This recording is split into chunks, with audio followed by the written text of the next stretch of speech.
mga buddy, no? So may i-rewind tayo ngayon mga buddy, no? Digest to mga buddy. So 350 watts. Ito yung brand ng mga buddy, no? Yan.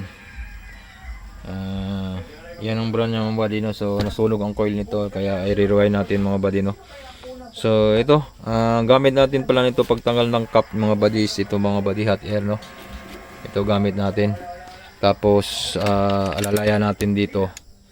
Ganun yung pagtanggal ng mga buddy. So natanggal ko na nga pala to buddy. Ganun yung ginagawa ko buddy, no? Hot air natin, tapos alalayan natin ng cutting, kasi pag i-hot air mo yan buddy is na ano yung dikit niya natutuklap, no? Tapos alalayan natin ng cutter. So yan buddy, natanggalan natin yan, no? Tinanggal, kinuha na natin yung cone din niya, ay yung coil niya, voice coil, kasi nga inorderan natin, pinaorderan natin sa customer, no? So yan, natanggal na yung coil na buddy. Pag tanggalin ng coil buddy, pwedeng soldering iron. Yan, pwede ring hot air na sabay ng ano nito, ganun. Sabay ng cutter. So ginawa ko nito buddy, hot air to mga buddy. Tapos cutter natin yan. So malinis yung magagawa mga buddy, no. So ang voice coil nga pala nito buddy sa 40 mm. So yan, inorder ng ating customer. So yan yung unboxing niya. Okay, so tama-tama naman mga buddy yung voice coil 40 mm.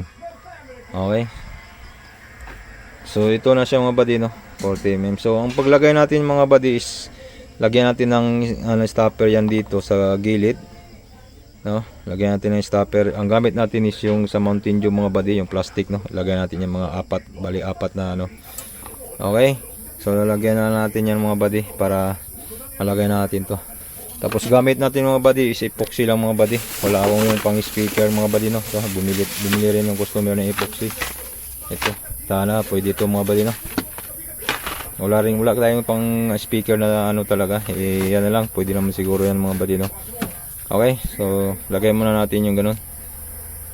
Ilagay muna natin yung ganung setup, no. Okay.